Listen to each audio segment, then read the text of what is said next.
being here. We told you we'd keep you updated as much as we could throughout the day. This is another update on developments. First, I know there's been questions about the integrity of our levee. The levee system is holding. It is continuing to fill. It's nearing capacity at certain points, in certain areas of town, but it is holding. There have been no breaches, and the integrity is sound at this point.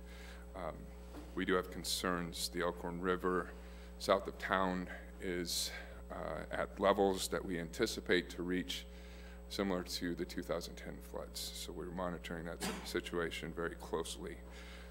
As you know, evacuations were ordered this morning in areas from 7th Street to Victory Road, and now we've expanded that area from an area from the Elkhorn River to Omaha Avenue.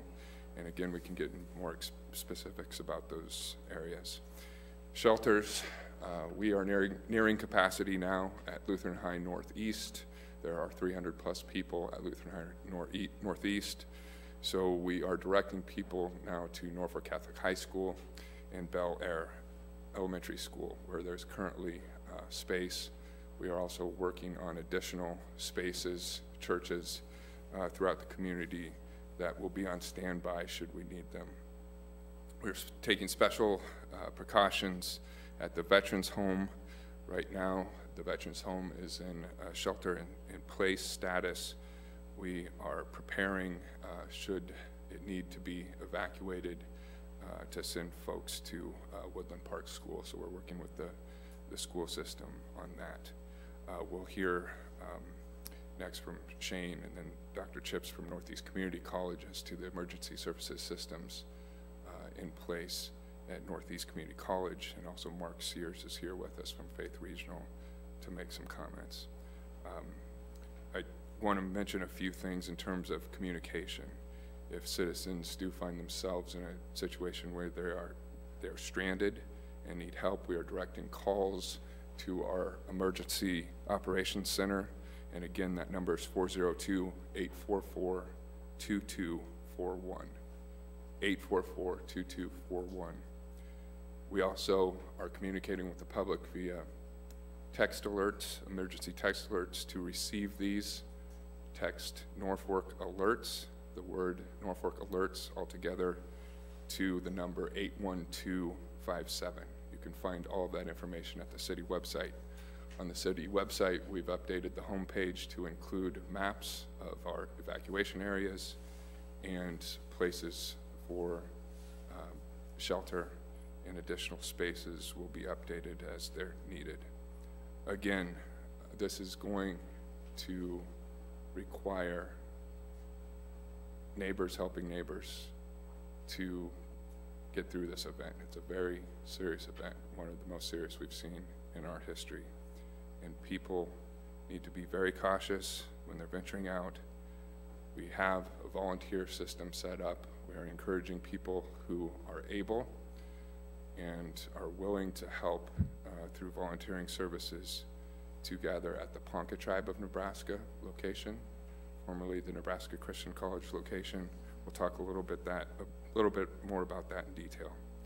But again, we encourage citizens to continue to limit their water use at home to alleviate stress on our infrastructure.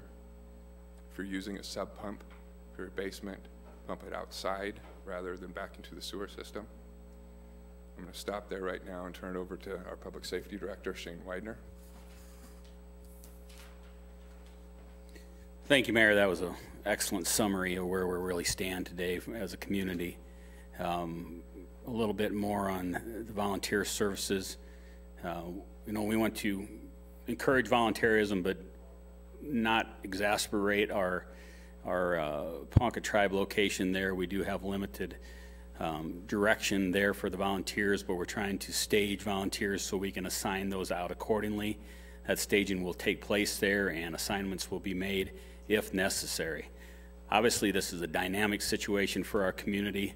And the 2010 level floods that the mayor is referencing is a real threat now from our west, but our biggest threat, to be honest with you, still remains with the North Fork River. Our partners at the NRD are advising that we're seeing significant flows coming from the Willow Creek area downstream north of us, which affects us here greatly as well.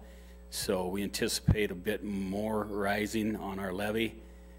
So the evacuations, you know, there's some notion out there that these are voluntary. I guess in America anything's voluntary for the most part, but I'm telling you, if you're told to evacuate, please evacuate. If you choose to stay where you're at, you're on your own. I can't stress that enough. This evacuation is for real. That levee is doing its job, but we won't have time to effectuate any sort of rescue if the bad thing happens. So please, please evacuate. All of our emergency resources are engaged at this point. We are not going to have any additional help come to Norfolk. Northeast Nebraska, and well, well beyond that, a large swath of Nebraska is affected by this perfect storm, if you will. So the resources that we can typically call if it's isolated are not available to us. So this is Norfolk's issue, just like it's Pierce's issue, just like it's Randolph's issue, Madison's issue, Battle Creek's issue, and the list goes on and on. So each community and its citizens are going to have to take care of themselves. I want to encourage you not to call 911 unless it is a significant emergency for you. We got ambulances. All of our ambulances are engaged and continuing to rotate. So our ability to effectuate rescue and do a normal quote-unquote 911 work has been hampered a bit, but we're still making those responses. But we only want to come to true emergencies. That might sound silly to people, but it's the truth. So you need to make those determinations as a citizen of Norfolk and as a neighbor of Norfolk appropriately. We do have some influence from the Elkhorn River coming westwardly, some current out of its bank to our westward side of the city that we're seeing some similar levels to 2010, and that may get worse. Now, I have an unconfirmed report at this point that we're seeing some drops in the river west of Neely. So we're trying to hammer that out and make sure that is valid. I hope so. That would be great news for our situation. However, the North Fork has not receded, and it will not recede for some time yet. We're going to have continual flow on that North Fork, and that's our biggest concern at this point. We do have some rescues being attempted to be made at this point. We're having some trouble effectuating some of those rescues to our southeast corridor near the junction of the North Fork River and the Elkhorn. In that general area, we do have people stranded in their homes. We're trying to mobilize some additional resources in the area, and we got a call out actually to anyone that's in the city limits here that might have a very reliable airboat and operator that knows how to operate it to report to Fire Station 1. We have a family of 10 that is stranded and surrounded by water, with water rising in that area, and we've been out there trying to effectuate a rescue, and we have been unable to do that at this point. So that call, I think, has already went out, but I'm just going to reiterate that again now. So as you can imagine, our fire and police resources are stretched tight. So we need everybody's help. Everybody's help at them shelters. Them shelters are being manned, but it's pretty much the citizens there and one or two people to manage those shelters. So we're trying to help each other, because those shelters, to be honest with you, over time get harder and harder to manage. So we hope that this obviously comes up fast and goes down fast, but this could be 2 or 3 days of shelter work for sure. So again, when you are at the shelter, it's not going to be like sitting in your living room. And if you got to stay overnight for more than one night or two, that's going to wear on people. So please, please have patience with each other, because our shelter management is stretched thin as well. That's where we're at currently. We do have a plan, as the mayor suggested, to rapidly evacuate the veterans home. We're sheltering in place at that time. We do have the school system involved in in standby mode to rapidly evacuate our veterans at that location if it's necessary. Dr. Chips is here, and he's effectuating his emergency operations plan, and he's going to speak directly to that. Thank you, Mayor and Shane. Appreciate your work. We're working very closely with the Norfolk City on our emergency planning. We have actually put our emergency response team into effect, and we've actually now moved 543 students out of the dormitories. We did contact First Christian Church that's out of the evacuation zone, and they have graciously agreed to go ahead and take all those students and take our few staff at their location. So I want to thank Pastor Tim DeFore and his staff for accommodating us. Those students will stay there until further notice. I know that some of you probably think we should move to the Ag Complex, but you know we have a home show and other things that have taken most of that area, so we're able to move into First Christian Church. The students have been tremendously cooperative. It's been amazing when people know what they're doing with this staff of ours to be able to peacefully load people into buses and take them to another location. So I really want to compliment our students and our staff for their great work. Chartwells, who's the Northeast service provider, along with a number of other Northeast staff, we're working to prepare a number of pizzas for those students because that seems to satisfy them, which is good. We just conducted, actually 2 weeks ago, a emergency preparedness exercise of about 30 of our staff.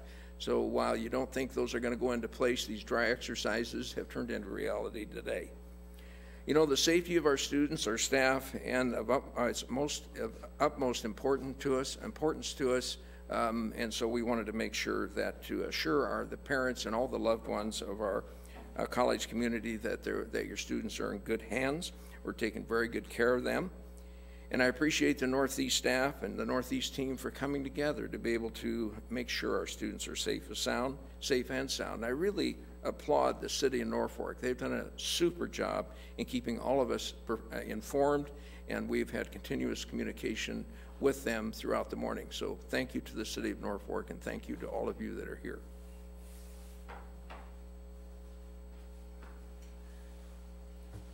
Hi, my name is Mark Sears. I'm the emergency manager for Faith Regional Health Services, and we are working closely with the city. Actually, I am staying at the EOC, working out of the EOC, and from that EOC, we're trying to make sure that Faith Regional can provide for the services of the community. We're all in this together. We're all partners. We're neighbors. We're friends. But we do need a hand with you guys with a few things. If you have special needs that have but you have a caretaker and supplies, we need to make sure that you go to the evacuation centers and don't present at the hospital.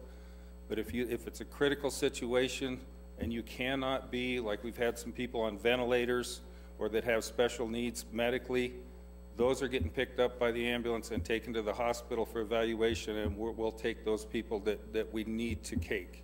So if you can go to the care center, if you can go to the evacuation centers and you have your supplies and all your stuff, please do so. Don't present at the hospital. If you have special needs and you need to be there, please show there. We'll take care of you, and we'll do the best we can to provide for the community. Thank you very much. Thank you, Mark. Thank you, Dr. Chips. As you can see, this is a team effort, and again, will require everyone being vigilant and being willing to be a good neighbor to help us get through all of this. We will continue to communicate with our citizens and people in the area and with you as further developments occur. At this point, we take any questions you might have. I know some residents have reached out about sandbags.